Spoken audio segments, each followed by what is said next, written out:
මම අශෝක රණතුංග අපි අද දින බලාපොරොත්තු වෙන්නේ හොරණ ප්‍රාදේශ සභාවේ කසල කළමනාකරණය පිළිබඳව අපි කර වැඩසටහන් කීපයක් පිළිබඳව ඔබව දැනුවත් කිරීමට.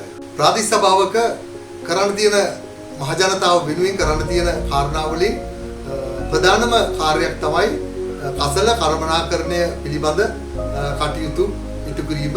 මේ ප්‍රදේශයේ මහ ජනතාවගේ පරිසරය සහ මහජන සෞඛ්‍ය වෙනුවෙන් ඉටු කරන්න පුළුවන් විශාල කාර්යභාරයක් මේ ප්‍රාදේශ සභාවකට කරන්න පුළුවන්. කළුතර දිස්ත්‍රික්කයේ තියෙන ලොකුම භූමි ප්‍රමාණයක් තියෙන ප්‍රාදේශ සභාව තමයි හොරණ ප්‍රාදේශ සභාව කියන්නේ. මේකට වර්ග කිලෝමීටර් 194ක භූමි ප්‍රමාණයක් අයිති වෙනවා. ග්‍රාම සේවක වසම් 85ක් තියෙනවා. ඒ වගේම ජනගහනය 1,86,000ක් ඉන්නවා. මන්ත්‍රී කොට්ටාස 29ක් තියෙනවා. මන්ත්‍රීවරු පත්වෙච්ච මන්ත්‍රීවරුත් එක්ක මන්ත්‍රීවරු ඔක්කොම 51 දෙනෙක් ඉන්නවා. හොරණ ප්‍රාදේශ සභා සීමාව තමයි මේ වෙන විට කළුතර දිස්ත්‍රික්කයේ වැඩිම ජනතාවක් පදිංචි වීමේ නැඹුරුතාවය තියෙන්නේ. ඒකට හේතුව තමයි හොරණ නගරයේ අධ්‍යාපන කේන්ද්‍රස්ථානයක් බවට පත් වෙලා තියෙනවා. ඒ අධ්‍යාපන පහසුවත් එක්ක ජනතාව වැඩියෙන් පදිංචි වෙනවා හොරණ ප්‍රාදේශ සභා සීමාවේ. ඒ වගේම රුවන්පුර යෝජිත රුවන්පුර අධිවේගී මාර්ගය ඉදිරියේදී ඉදි වෙනවා. ඒ වගේ දක්ෂිණ අධිවේගී මාර්ගයේ ගැල්ලිගම පිවිසුම හොරණට බොහොම කිට්ටුයි. ඒ නිසා වැඩි ගැඹුරුතාවයක් දක්වනවා මේ හොරණ ප්‍රාදේශ සභා සීමාවේ පදිංචි වෙන්නේ. ඒ නිසා විවිධ නිවාස යෝජනා ක්‍රම, ඒ වගේම ලෑන්ඩ් සේල් මේ අවට ගොඩක් විශාල වශයෙන් නැති වෙලා තියෙනවා. ඉතින් ඒ නිසා ඉදිරියේදීත් මේ හොරණ ප්‍රාදේශ සභා සීමාවේ මේ කසල කළමනාකරණය සඳහා විශාල මහන්සියක් වෙහෙසක් අපිට ගන්න වෙනවා. හොරණ ප්‍රාදේශ සභා සීමාව වර්ග කිලෝමීටර් 194යි. මේ වර්ග 194ක සීමාව පුරා දිනකට කසල ටොන් 20ක් පමණ ජනනය වෙනවා. ඉතින් ඒකෙදී අපි දැනට වර්තමානයේ ටොන් 12ක් 15ක් පමණ තමයි අපිට කළමනාකරණය කරගන්න පුළුවන් වෙලා තියෙන්නේ. අපි ඉදිරියට ප්‍රධාන නගර මේ වෙනකොට අපි ප්‍රධාන නගර, උපනගර මේ සියල්ලේම කසල කළමනාකරණය කිරීම සිදු කරනවා. නමුත් ගම් ඇතුලේ වගේම වෙන්දේසි ඉඩම් වලට මේක තවදුරටත් පුළුල් කරන්න තියෙනවා. අපි සභාවටපත් උනේ 2018 වෙනකොට සභාවේ වගවත්ත කසලාංගණය තියෙනවා. ඒ වගේම ට්‍රැක්ටර් රථ තිබුණා. නමුත් මේ කසල ප්‍රමාණය ජනිත වන කසල ප්‍රමාණය එකතු කරන්න අපිට අඩුපාඩුකම් තිබුණා. මූලිකවම අපි සිද්ධ කළේ ඔබට මතක ඇති මොරගාහේන පොකුණුවිට ඒ වගේම කෝරළීම ප්‍රදේශවල 2018ට කලින් ලොකු කුණු ගොඩවල් එකතු වෙලා තිබුණා. ඒකට එක හේතුවක් තමයි හොරණට දිනපතා හොරණ හරහා ගමන් කරන ජනතාවක් ඉන්නවා පිට ප්‍රදේශවලින්. අපි මූලිකවම කළේ මේ පිටින් හොරණට එන ගෙනත් දාන කුණු ප්‍රමාණය නවත්තපු එක. ඒ සඳහා සෞඛ්‍ය වෛද්‍ය කාර්යාලය, හොරණ පොලිසිය, ඉංගිරිය පොලිසිය, මොරගාහේන පොලිසිය සහ සභාවේ අපි නිලධාරීන්, මන්ත්‍රීවරු සියල්ල එකතු වෙලා මේ නගරවල පාරවල් වල දාන කුණු ප්‍රමාණය අවම කරගන්න කටයුතු කළා. පිටින් ගෙන එන කුණු අපි ඒ දමනය සඳහා නීතිමය ක්‍රියාමාර්ග අරගත්තා. ඒ නිසා පිටින් එන කුණු ප්‍රමාණය අපිට අවම කරගන්න පුළුවන් වුණා. වගේම අපි මේ සඳහා පහසුකම් ඇති කළා. හොරණ ප්‍රාදේශ සභාවට කම්පැක්ටර් තිබුණේ නැහැ. අපි කම්පැක්ටර් රථ දෙකක් අපිට ලබා ගන්න පුළුවන් වුණා. ඒ වගේම අලුතෙන් ට්‍රැක්ටර් රථ ලබා ගත්තා. ඒ වගේම වගවත්ත කසලාංගණේ මේ මොනවා කළත් වැඩක් නැහැ. කොච්චර වාහන වලින් ගෙනාවත් මේ කසලාංගණයේ ධාරිතාවය වැඩි කලේ නැත්තම්. ඒ නිසා අපි වගවත්ත කසලාංගණේ ධාරිතාවය වැඩි කළා. වැඩි කුණු ප්‍රමාණයක්, වැඩි ටොන් ගණනක් මේකට ලබා ගන්න පුළුවන් ආකාරයට. ඒ වගේ මේකේ තියෙන යන්ත්‍ර සූත්‍ර අපි අලුතෙන් සවි කරන්න කටයුතු කළා. ඒ වගේම කසල කියන්නේ සම්පතක්. මේකෙන් අපිට පරිසරය සුරකින්නවා වගේම කසල ටික එකතු කරලා අපිට කසල වලින් මුදල් හොයා ගන්න පුළුවන්. ඉතින් ඒ සඳහාත් අපි කටයුතු කළා. කොම්පෝස් සෑදීම වේගවත් කළා. ඒ සඳහා අවශ්‍ය තවත් යන්ත්‍ර සූත්‍ර ලබාගෙන කොම්පෝස් සංගණය වැඩි දියුණු කළා. ප්‍රදේශයටම අපි වැඩපිළිවෙලක් ආරම්භ කළා. ගොවි ජනතාවට ඒ කොම්පෝස් පොහොර බොහොම අඩු මුදලට ලබා දෙන්න වගේම ඒකෙන් සභාවට ආදායමක් ගන්න. ඒ වගේම අපි පෞද්ගලික ආයතනයක් පරිත්‍යාග වලින් ලක්ෂ 90ක පමණ පරිත්‍යාගයෙන් අපි ඉන්සිනරේටරයක් හදලා තියෙනවා වගවත්ත කසලාංගනේ.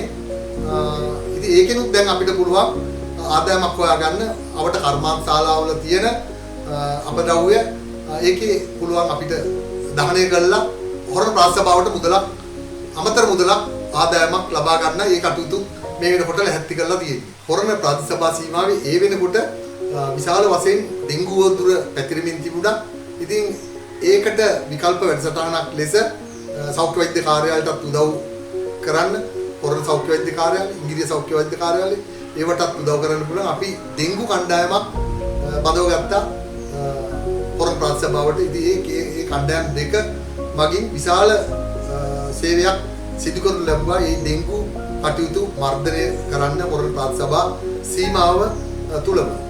ඒ වගේම කොරෝනා උවදුර අවධියේදී අපි සෞඛ්‍ය වෛද්‍ය නිලධාරී කාර්යාලයත් එක්ක එකතු වෙලා ඉංගිරිය හොරණ විශාල වැඩසටහන් රාශියක් කළා. අපේ පරිසර මිතුරෝ අපේ ප්‍රාතිසභාවේ ඒ කටයුතු කරන ඒ පරිසර මිතුරන්ගේ සෞඛ්‍ය සත්‍යත් ආරක්ෂා කරගනිමින් ඒ කොරෝනා අවස්ථාවේදී හොරණ ප්‍රාතිසභාව හැටියට විශාල වැඩ කොටසක් අපිට කරන්න පුළුවන් වුණා. ඉතින් ඒකෙදී අපි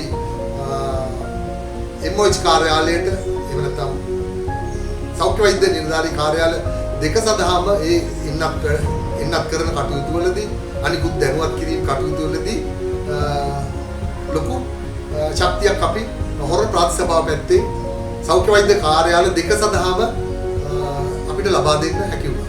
කොරෝනා අවධියේදී ඒ එන්නත්කරණය සඳහා අවශ්‍ය සියලු පහසුකම් සහ ඒවා සංවිධානය කිරීමේ කටයුතු සියල්ල හොරණ ප්‍රාතිසභාව විසින් තමයි සිදු කළා දුන්නේ සෞඛ්‍ය වෛද්‍ය කාර්යාලය සඳහා.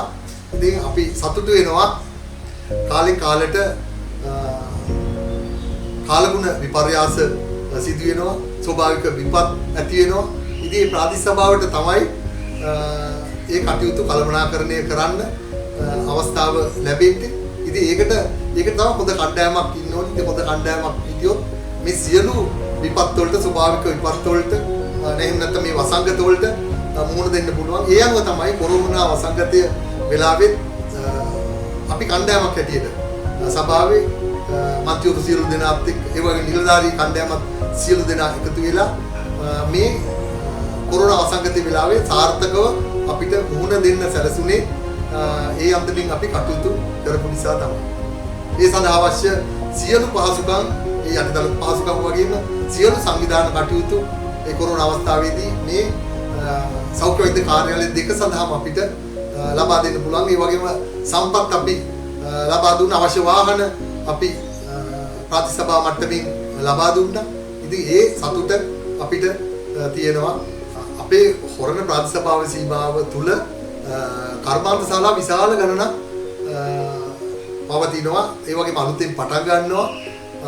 මේක පරිසරයටත් සමහර වෙලාවට ප්‍රශ්න වෙන වෙලාවල් තියෙනවා. ඉතින් මේක අපිට සම්පතක් වගේම මේක හරියට කල්පනාකරණය කරගත්තේ නැත්නම් මේක මහ විශාල හානියක් බවට හොරණ ප්‍රාතිසභා සීමාවේ විසින් ජනතාවට වෙනවා. විශේෂයෙන්ම අපද්‍රව්‍ය අවිධිමත් අපද්‍රව්‍ය බැහැර කිරීම මේ කර්මාන්ත ශාලාවලින් සිදු කරනවා.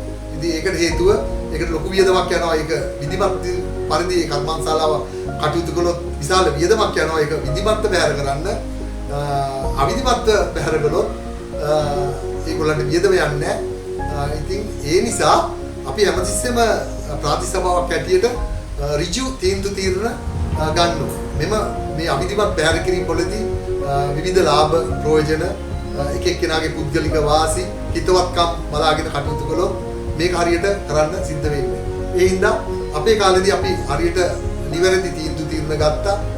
ඒ සඳහා අවශ්‍ය කටයුතු කළා වගේම නීතිමය මගින් කටයුතු කරන්නත් අපිට හැකි වුණා.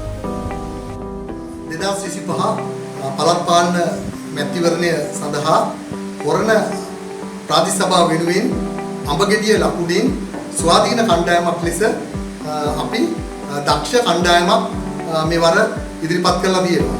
මේ කණ්ඩායමට හිටපු ප්‍රාදේශ සභා මන්ත්‍රීවරු 9 දෙනෙක්, ඒ වගේම දක්ෂ තරුණයෝ කණ්ඩායමක්, දක්ෂ කාන්තාවන් කණ්ඩායමක් ඉදිරිපත් කරලා තියෙනවා අපේ කණ්ඩායම වෙනුවෙන්. අපි මේ හොරණ ප්‍රාදේශ සභා ප්‍රදේශයේ සංවර්ධනය කරන්න වගේම මෙවැනි වැඩසටහන් ඉදිරිපත් කරන්න ඉදිරියේදී අපි බලාපොරොත්තු වෙනවා.